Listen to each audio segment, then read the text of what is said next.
Welcome to Rod's Tabletop Hoops. I'm going to take a closer look at Brian Hafferkamp's innovative basketball game known as Triple Threat Basketball. It was released last week.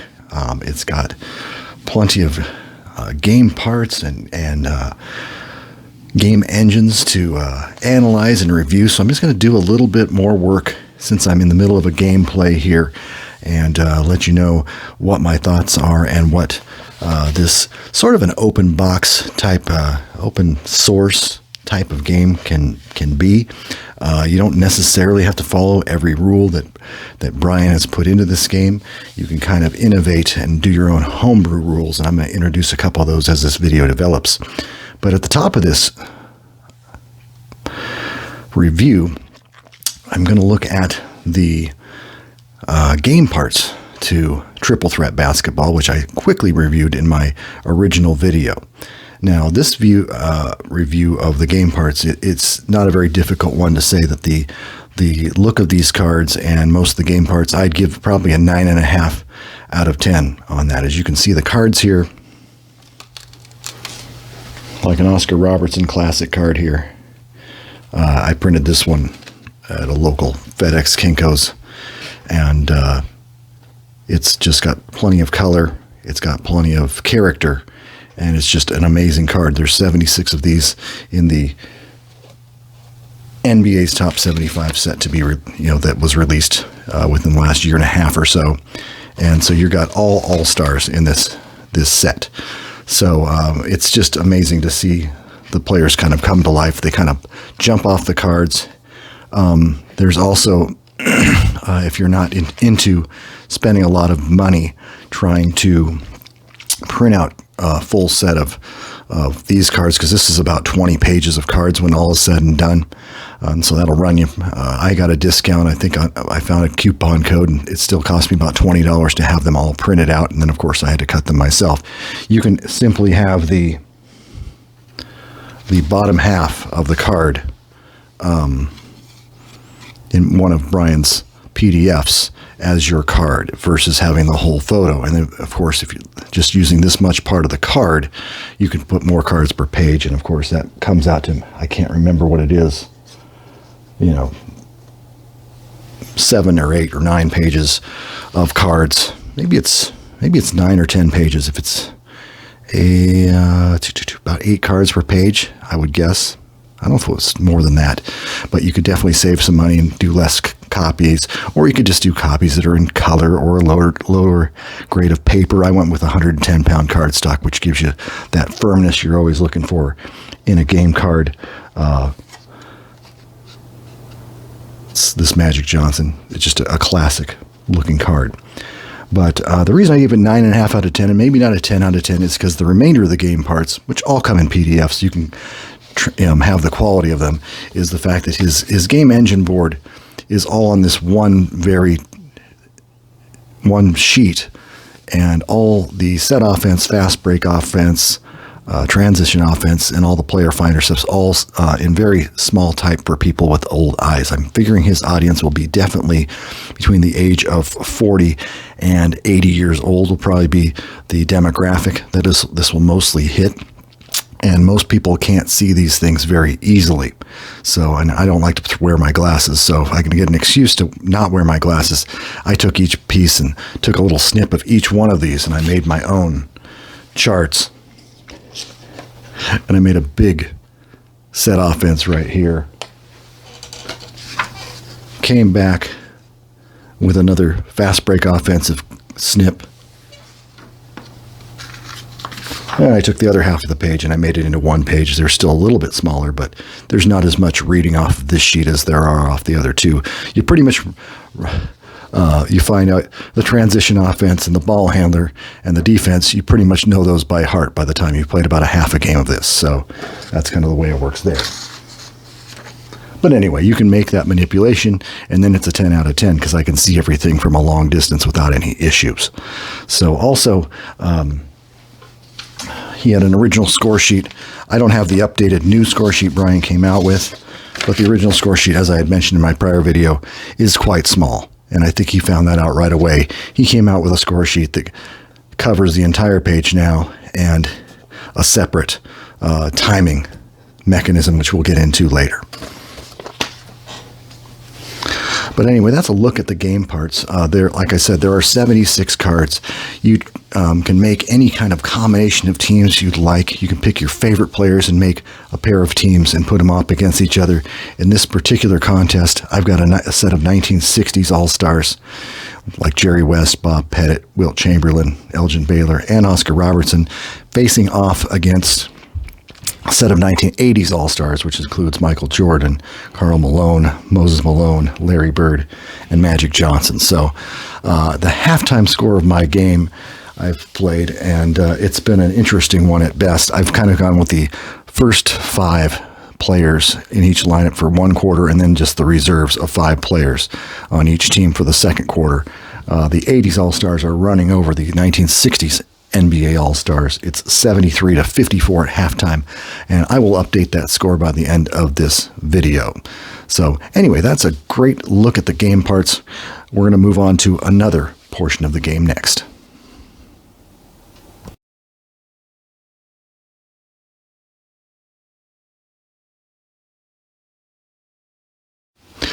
The second portion of this closer look video is going to reflect on the game engine for Triple Threat Basketball. Brian went with a combination of dice and charts. I mean, his ultimate goal was to put all the charts on one page, but for me, I need to have it on multiple pages just to have larger fonts on the available to me. It basically is a combination of these 5 die. Now, I'm only showing over here the fast break offensive board, but like I said, this other chart that I'm about to show you is the one you memorize after about 2 quarters of play. This portion up here is the transition offense chart. So every time you come down, you're going to use 2 dice, typically a black one and a white if you have those 2. These are a little bit odd, but they work. They're both D6s, and you're going to be running after a made basket, a set offense if you roll 1 to 5, and I roll a 1. So that means a set offense, I can know who's the ball handler. Ball handler's 1 to 3 point guard, 4 to 5 shooting guard, 6 small forward. So the 4 is the shooting guard. So I automatically know these things by heart halfway through. You also have one, I use a blue one instead of green for defense. You need to know if the defense is going to be tight or normal. And I roll a 3, so 1 to 5 is normal, 6 to 10 is tight. That is a totally memorizable board. The only part of this chart that I don't memorize is the player finder, which if you get a block, steal, rebound, or a foul, and you don't want to give it right to the defender on the play, or you want to determine who gets the rebound, you roll that one more time. If you're keeping track of rebounds, that's a 7. Center grabs the rebound. Same thing for fouls. If turnovers and steals occur, like turnovers and blocks, then you use this to identify the player if you'd like. So anyway, that's an almost memorizable chart with the exception of additional statistics. You don't even have to use this if you don't really want to. You know whether it's an offensive or a defensive rebound. But anyway, a typical play, if you become a professional at this like Brian is and I'm not, he rolls all 5 dice. There's 5 dice. The 3 dice that have 10 sides, they refer to that set offense or the fast break offense, which is a chart which I have behind my cards there. And use these 2 dice, obviously, for possession as you go into transition after a made or missed basket. If you have a dead ball or an offensive foul, or you're starting a quarter, or you have a jump ball, you're just automatically in the set offense, and you just roll this die to determine who has the ball. And the 1 to 3 is a point guard. He'd have the ball in his hand. So point guard's going to have the ball a lot. Shooting guard's going to have the ball a lot. Small forward once in a while. But anyway, so you determine who has the ball here. And here, let's just say the point guard has the ball on a set offense. And I'm going to roll all 3 dice for, say, Oscar Robertson here. Now, Big O, you're going to roll an 8. And so the Big O on the set offense, it says up here, if you can read it, it's a dribble drive column. Now, you also determine the blue die for me is a 1 to determine if the defense is light or tight. And a 1 to 5 is normal, so he's not being guarded. So you can choose with this 8 number to do his dribble drive. You can also opt to pass the ball if you would like, and that would require you to do a dice roll to see if the pass was successful or not. So There's an 8 for Oscar Robertson, and he's going to do a dribble drive. We'll just use this 9 that's right here already rolled. That's why you roll them all, so you always have an extra shooting die, which I'll use as my white die. And on the drive, you roll a roll of a 9, which is what this thing turned out to be, is a good jump shot. So Oscar Robertson scores 2, and it's as quick as that. The different, and of course that shot occurred within the first 10 seconds. So this is where I get to a little more technical, not critical necessarily, but I'm not a humongous fan of keeping track of time after an offensive play occurs. And this is what must be done probably in this dice activated game, much like Wayne Wisco's Computer Basketball, which came out in 1971. It's you run the play and then you determine how much time off the clock occurred after the play is completely done. And I understand the logic behind it with dice activated games that don't have fast action cards, but it can be a little bit arduous. Well, let's just say I played the whole first quarter. I made my own clock as well, which is one thing I always do. I don't like to mark off on sheets. That's another. I'm doing my computer score sheet on a computer. I don't want to take another score sheet and have to handwrite what the time that came off the clock is. I know that Brian may be working on an app to make that, to facilitate that. But anyway, I always make up time clocks, and this one's broken down into, believe it or not, 5-second increments. So I figured, okay, if I have a 10-second, a 15-second, or a 25-second amount, I just take care of it after I run the play. Well, I did that for the entire first quarter, and my eyes started to bleed after a while. It was painful to try and keep track of a 10, 15, or 25-second thing and try to make it through the entire period. And I'm basically at the point after 12 minutes of play saying, I'm junking this thing. It's out of here. So anyway, it just didn't work for me. So I went for the second quarter. I took a tip from another game that I've played, another classic game. It's called Pro Table Games Basketball, PTG Basketball. And I decided to base my timing system on, it's another dice-based game with limited charts. And I decided to base it on 50 plays. Because those 12 plays per minute, that's 144 plays you have to use with that other clock. So I decided to go with shots. PTG Basketball, you take 50 shots per period for both teams. And you can adjust that up or down based on how good your teams are. But this is an all-star team. We know they're going to get at least 50 shots combined per each quarter, if not more. You got Will Chamberlain scored 100 points in a game on his own. So anyway, I went with this for the second quarter, and it ended up going about 5 times as smooth because I know on every shot, all I got to do is go 1. I'm not going 15, 20, 25. This was a much easier version, so that works for me. It doesn't always work for everyone, and that's the magic of this game. It's kind of, I call this triple threat basketball, open source or a sandbox type game. You can choose how you want to make it work for you, but I use that time clock, and that, I had a fraction of the frustration as I did in the first quarter because I didn't want to either write down 5-second increments, nor did I want to try to keep track of that every single play for an entire period when I'm already keeping score and trying to run everything else. So anyway, I also found that this set offense, it lends itself to, multiple rolls of the dice on a play. So you set it up with that point guard, but then a guy like Oscar gets it and say I didn't roll an 8, I rolled a 1. And on that first 10-second call, I'm instead passing the ball to the shooting guard. So I bring my ball marker out. I go from Oscar, I go to Jerry. But I also, I found I wasn't guarded, so I'm not going to use the passing mechanic. That is also a flexible rule in this game. You can choose to whether you want to use the passing mechanic, which on every play, or you can just send the pass to the player. Now, Brian came up with a nice middle of the road work that says if you're guarded, you must throw the pass using the pass column as opposed to instantly passing to, say, shooting guard like Jerry West. So if I had to pass it to him, that puts a little skill level here. I roll for the passing column and I roll a 10, which is good. And if I'm guarded by, say, Magic Johnson, who has a -1 on defense, that 10 becomes a 9. It's still a successful pass, like a quarterback making a completion of sorts. So that gives Jerry West the ball significantly. So anyway, that is the way a lot of it works. And you continue to play this passing mechanic, and on the third play, the 25-second call, you must take a shot. if you don't take a shot, you either turn over the ball, you either miss the shot, you know, things can happen on a lot of these columns. And the third column is geared toward all shooting: dribble, drive, mid-range jumpers, three-pointers for guards. It was interesting. I'm playing the 1960s teams, and even guys like Hal Greer and the Big O and Jerry West, who never played with the advent of the three-pointer, have three-point columns. And so they're not overly good columns at all. Like, say, Jerry West, who you knew was a pretty good shooter, but Brian had no stats to go off of, so he only gives him 2 out of 10 good on the three-point shot. So I would have upped those to 3 or 4, because those guys were actually good shooters. To make them compare with the modern day players like a Steph Curry and all the other top 75 guys that played in the age of the 3-point shot.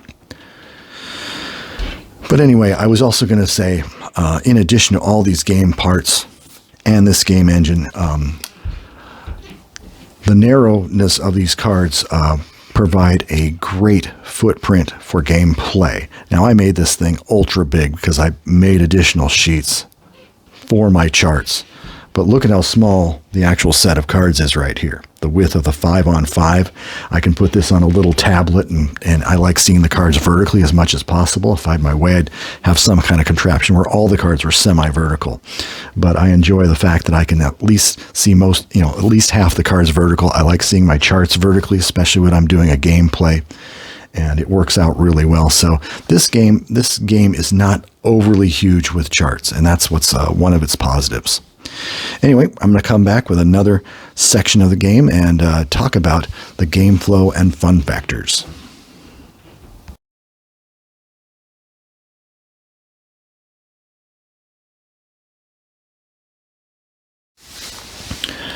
As for a fun factor rating for Triple Threat Basketball, I think this thing is only going to get better with more gameplay. Of course, I noted earlier, you need to have, for me, I need to have the color cards. There's no doubt I would not enjoy this game as much without a nice looking color card to look at and say, well, there's Bob Pettit going up against some classic NBA player, and I can't even name who's in those shorts there. But I think I need to have the nice cards. I need to have my charts set up so that they're a little bit bigger for my eyesight. I'd have to definitely upgrade to a game clock of this style here or something similar. That's just the way I like to play the game.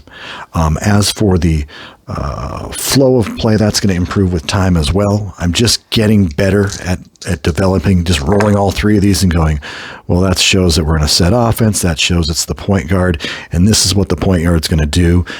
And he's open.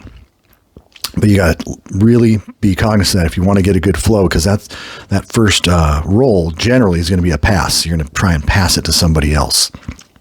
In addition, I added my workarounds with like maybe an assist rating or upgrade a defensive rating for a couple players, just based on my opinion. That would be cool to do as well. But overall, this game's got a lot under the hood. For $10, it kind of gives you this open toolbox. It gives you a structure and the flexibility to do whatever you want with it. So I definitely give it a thumbs up from that perspective as far as fun and diving into something like a kid trying to play Minecraft. You can make that game anything you want it to be. It's kind of open source. You can do whatever you want with this game. And so from that perspective, I give this a positive rating.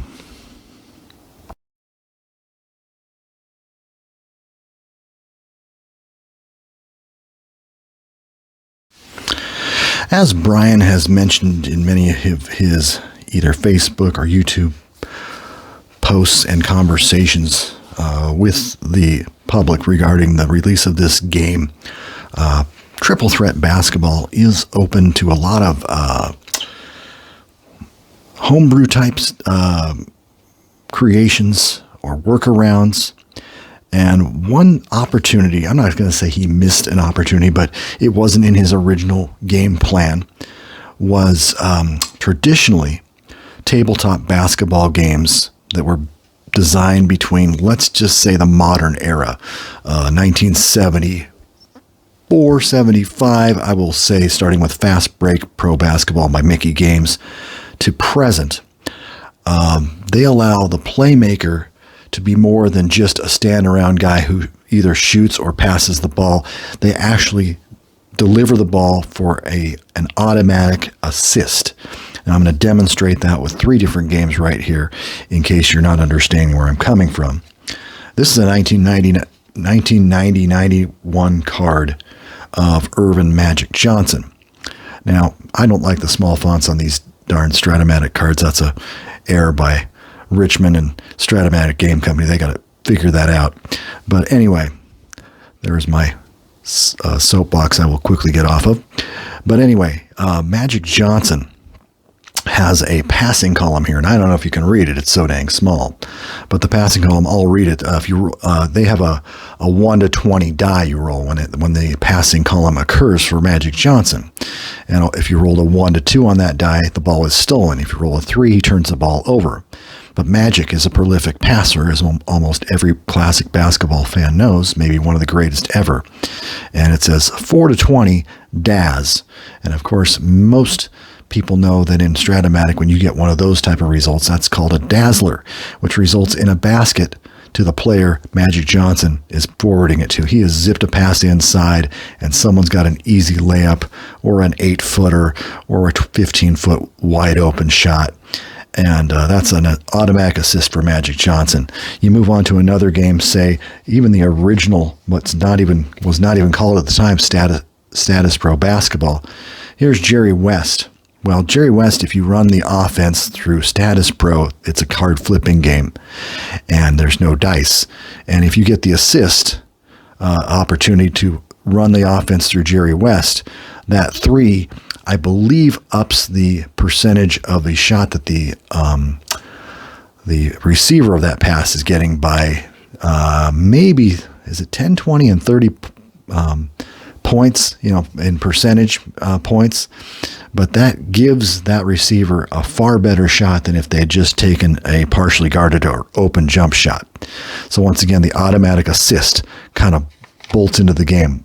We move over to Fast Break, which was my childhood game and one of the best games ever created. And you got a guy like Larry Nextown Brown. This is my homebrew of this season, by the way. They came out with cards in Fast Break from 1974 through 1987, but I decided to create my own 1969 Oakland Oaks season, and I put photos and color.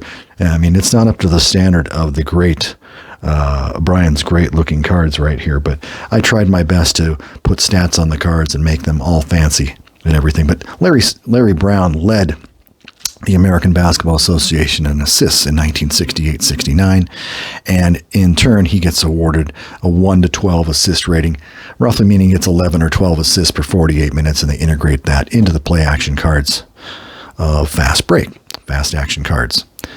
Player determination cards, actually, is what they call them. But anyway, you run this column right here is a pattern play column. And if you roll a 6 with 2 dice and Larry Brown's got the ball, that's an automatic assist. That basket will go to one of the other 4 players who was in the starting lineup at the time of the assist. And that instantly leads someone to a basket. I mean, of course, Larry's also rated for turnovers. He led the league in turnovers per minute, I think, as well. So there's a bad pass on 8.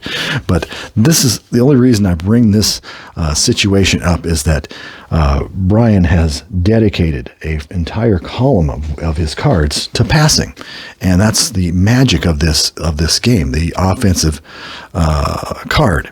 And I've been doing for the last quarter or so in my current game, I see, Michael Jordan has to pass the ball. He would, you roll 1 or 2 and it's a steal or a turnover. And a defensive modifier like a -1 from Jerry West would make that 2 into a 1. It would be a steal by either West or a random player on the game boards. Well, I just see this as a fantastic opportunity to put it like 10 or 9 to put an assist up there, or both. I've been giving Magic John Stockton, who is one of the reserves for the 1980s club, an automatic assist on a 10 and a 9, because the guy averaged double-digit assists every game. But on its own, John Stockton, without that, is just kind of an ordinary guard who doesn't really shoot much when he's actually a traditionally great guard. So I just added that Once again, it's a workaround. It's a homebrew. It may boost the field goal percentage of each team a little bit. And I'm getting some unusually high field goal percentages prior to doing this as well. The first quarter, both teams shot over 60%, and both teams are shooting about 60% from the floor at halftime. So I don't know exactly how this game works over a series of games, but I'm guessing the players are going to shoot a little bit higher percentage from the floor than in real life. But that does not make the game not fun. It just depends on how accurate you want the game to be. You can also counteract the great passing of these point guards. As I've got Wilt Chamberlain here, and based on 100% possession defense, Brian gave him a -2, which is the highest modifier you can have. So every shot that an opponent takes that's guarded by Wilt, if a player had rolled an 8, it's only a 6. It's 2 less depending on what shot he takes. Or even on defense, if he's defending a pass, suddenly a player who has a 3 good with a pass, it's a turnover or a steal. So that's kind of cool. But I think Wilt and Bill Russell and a couple other players, I'm going to give them a -3, maybe a -4 if I really want to go aggressive, but I'd probably go -3 and say Wilt Chamberlain slightly cut above the rest of the league in terms of defense. So there's one of those workaround things that you can always do. But I just thought I'd present that just as an example of how much fun you can add to the game, this open sandbox arcadey feel of a game. It's not restricted in any way. It's just been left there for you. You're only paying $10 for a whole set of computed cards. So anyway, that is the end of that segment, and I will move on to a game conclusion pretty soon.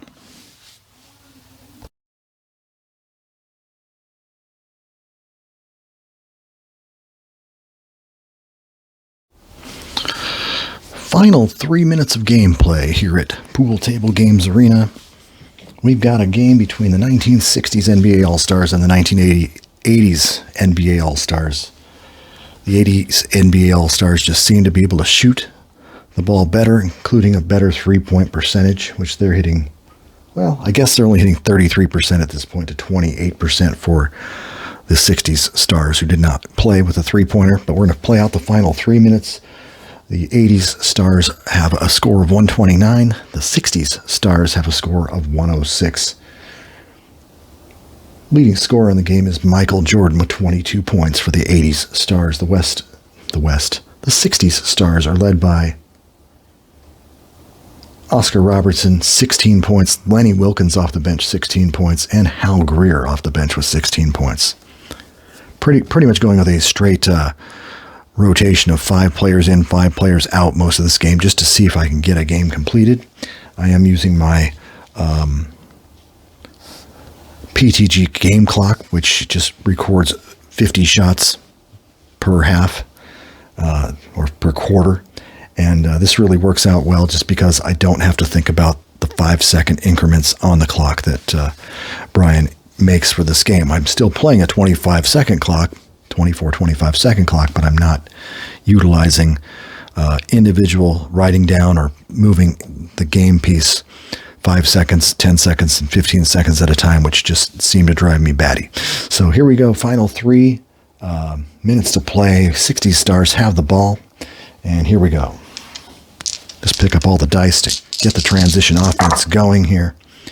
And it's a 1, which means it's going to be set offense. 4, which means the shooting guard has the ball, which is Jerry West. And Jerry, he has a 10 here, and I don't like this because the 60s guys do not have good three-point shooters. A 10 at the shooting guard slot's a three-point attempt, so I'm going to attempt to pass this ball to somebody else. I'm going to be feeding Wilt Chamberlain because I just feel like he should be scoring all the points at this point of the game, down by a lot. So I'm going to try and pass the ball to Wilt from Jerry, and I rolled a 1, which is not even close. So there's a steal from Jerry.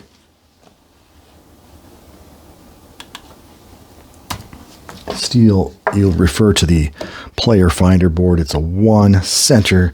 Moses with the steal. And that's the 24th turnover for the 60s squad. They seem to turn over the ball a lot. They are out rebounding the 80s Stars by 10, 39-29. But assist-wise, 80s Stars are leading 25-16 and in steals 15-6. So, and 60 Stars have 17 fouls to just 7 all game for the 80s Stars, which is a peculiar stat. So our transition off a missed shot here, or a steal, is using the missed transition offense. So we're going to use that. And the ball's going to go to 4. That's a fast break for the point guard. And that'll be Magic Johnson. So Magic gets an 8 on the fast break chart, which I have way back in the back there, but I've blown it up so you can read it, or I can read it. Layup, dunk. 1 means unguarded, and 7. Let's see what Magic does on the fast break here. Probably fast break dunk. And that's a 7. Layup good. So Magic, and then I record a shot instantly like that, much easier. And Magic will put down 2 points for him. And just like that, it's 131-106. 80 Stars rolling in this game. That's a 3, which is a point guard. A fast break off a made basket. So it's going to be the Big O. Big O with the ball. And his fast break number is just 1. So it's going to be a pass to the shooting guard. And I'll say a 9. I'm going to give an assist on that to Oscar Roberts, because I'm going to give 9 and 10 at least an assist, an auto assist to Jerry West on that fast break. So it's Robertson to West, 2 points.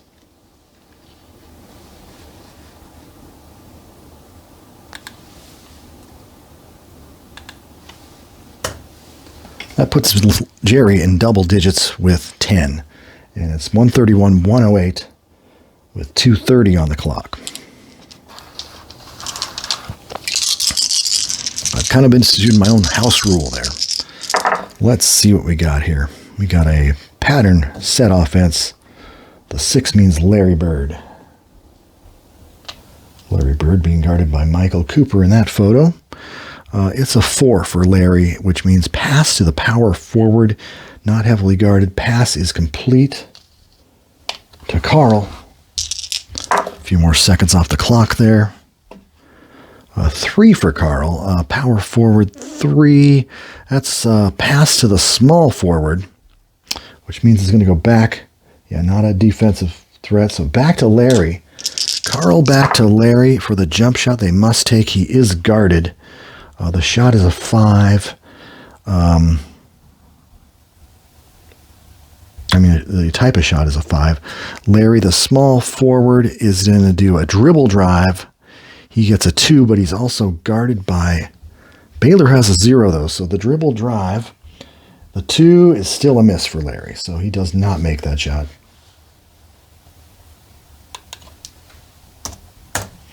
And the rebound is kind of an automatic... if this die is less than 9, that's a defensive board, and the 8, you do a chart lookup, so it's power forward Bob Pettit. Climbs the golden ladder for the rebound. And here comes the 60s squad, hoping to fast break in transition here, but they're not. That is going to be a set offense for the Big O. Big O with the ball. He gets a 6 in the set offense. That's a pass to the center. He is heavily guarded, but it is a 10. Modifier Johnson makes it a 9. I'm still going to give him another assist there, because that's a 10 or 9. That's where I'm going to give the automatic bucket there. So Big O passes to Wilt with the dipper dunk.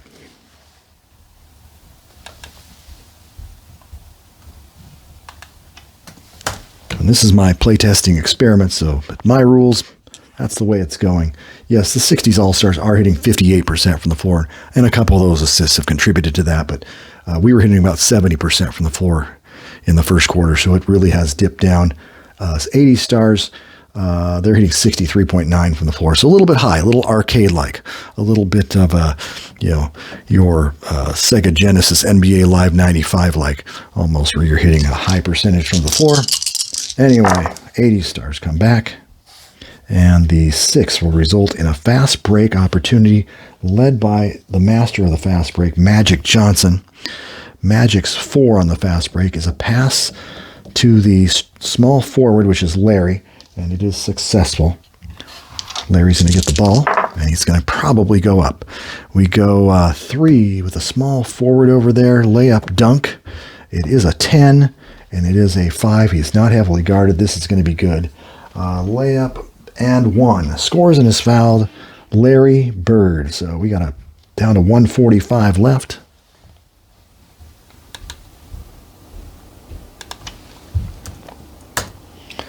Larry with the dunk, 133-110. That's kind of a fast break foul, so he kind of randomized that. Point guard, Oscar. Big O with 5 fouls. Only the 3rd team foul of the period. Larry, a 90%er, makes the free throw. So 134-110, the 80s Stars have led from the first quarter on. They led 28-20 after the first, and then had a 45-point explosion in the second, and currently lead by 24. All right, we got pattern play offense with Oscar Robertson, and the Big O handles the rock. We got a 2 for Big O. That's going to be passed to shooting guard. It is guarded. His 5 passing is successful. So that pass does go to the shooting guard, Jerry West. They were teammates on the Olympic team. Jerry gets a 4 on a second shot here. And that's a pass to the center. Yep, it will be successful. Jerry passes it successfully to the Big Dipper. The Dipper goes up, and that's a 7. He's got to shoot it. It's a low post move. So the low post move for Wilt is just a 1 here, and he's guarded, so it's just not going to look good. That's just a missed shot for Big Wilt.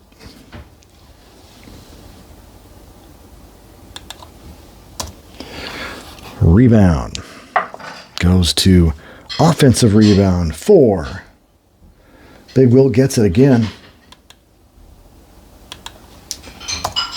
Offensive glass, and that means you use the fast break offense column like a RG putback column. I saw Brian do it. That's the only reason I remembered to do this. So Wilt with a 7. It's a layup dunk. He is guarded, but he gets a 6 on the layup dunk column. And that'll be changed to a 5. And on the layup dunk, it is still a dunk. So we got a putback dunk by Wilt.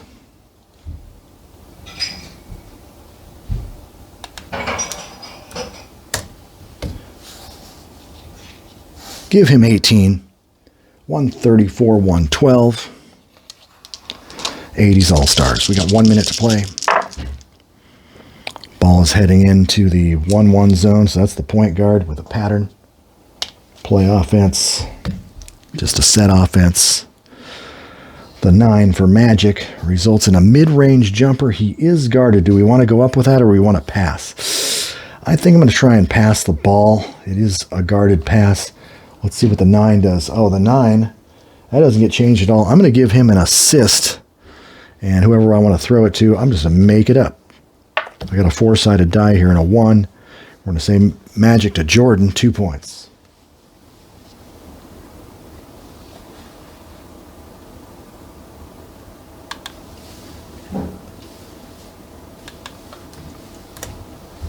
(136-112). 80s team mopping up with 50 seconds to play. We got a 1 and a 2. It's going to be in the Big O, Oscar Robertson's hands. He has a 6 here, pass to the center, and it is successful. Chamberlain with the ball. Let's see what we got here. We got a 10, and that's going to be a low post move. He's going in for the slammer. He got a no defense, no heavy defense.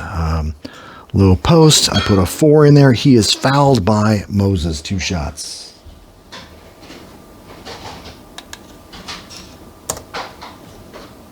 Big Mo's first foul. Wilt to the line. This will be an adventure. And a 9 is good. And a 6, it's good. The 50% foul shooter.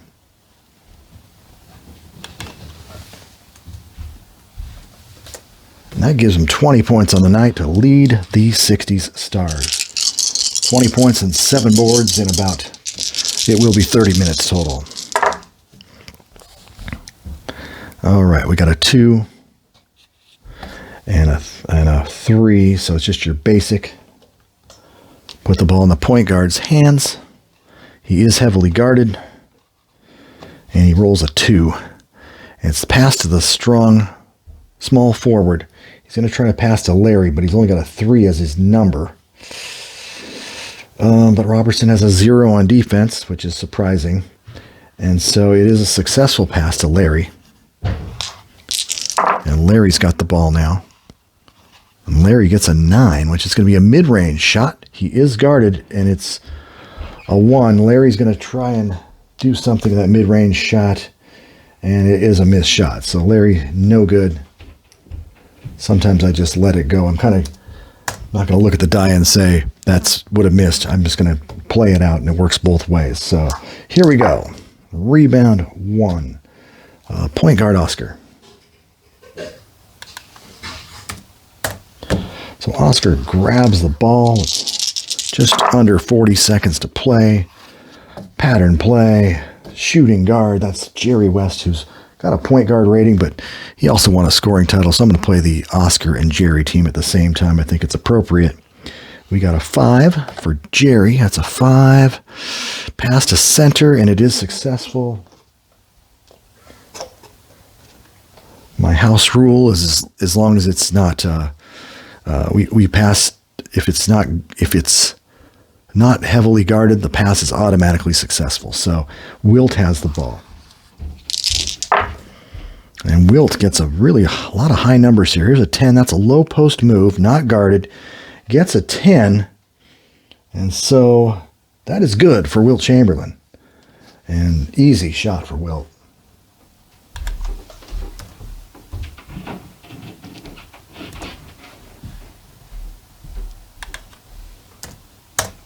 I'll even give Big O the assist on that play. Here we go. Wrapping this game up here. 80 Stars. They're running a fast... Well, it's not going to be a fast break off of... well, yeah, you can run a fast break off this. It was a made basket. So there's a... no, it's not a fast break. Sorry, I got my dice confused. 4 is a set offense. 6 is Larry Bird. Bird and Magic playing together. I'm going to roll these again because I can't remember if I did. And that's a 6. Larry's going to do a dribble drive. He's not guarded, so let's see what an 8 gives him. Dribble drive, 8. Layup for Larry Bird.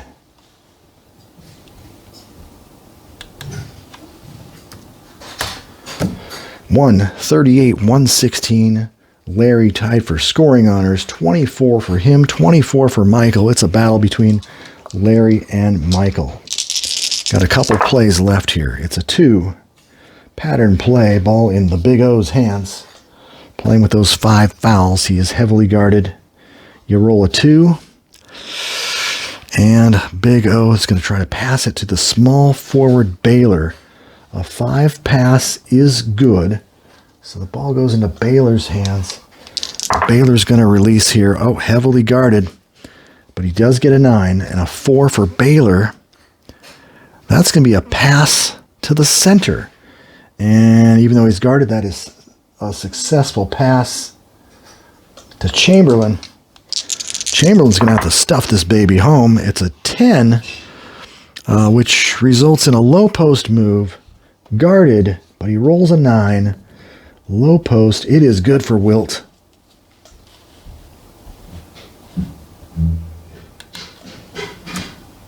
And the NBA's all-time leading scorer prior to Wilt, to Kareem Abdul-Jabbar and LeBron James, has 24 points, tied with Larry and Magic.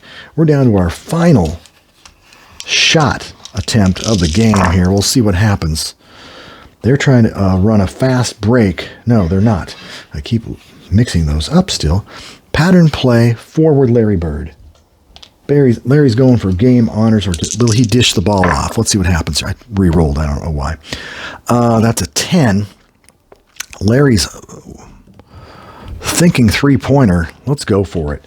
That's a unguarded 3 with a 6. That probably will not fall. But it does. Three-pointer Larry Bird at the buzzer.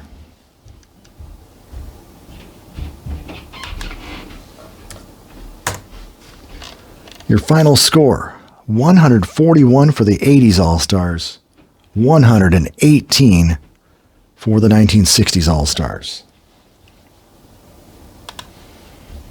Larry Bird finished 11 for 19 from the floor, 2 of 4 from three-point land, 3 for 3 from the line, 27 points in 30 minutes. He had 4 rebounds, a steal, and a couple block shots. Michael Jordan was his usual self, 9 of 13 from the floor, 5 of 5 from the line, 24 points, made a three-pointer.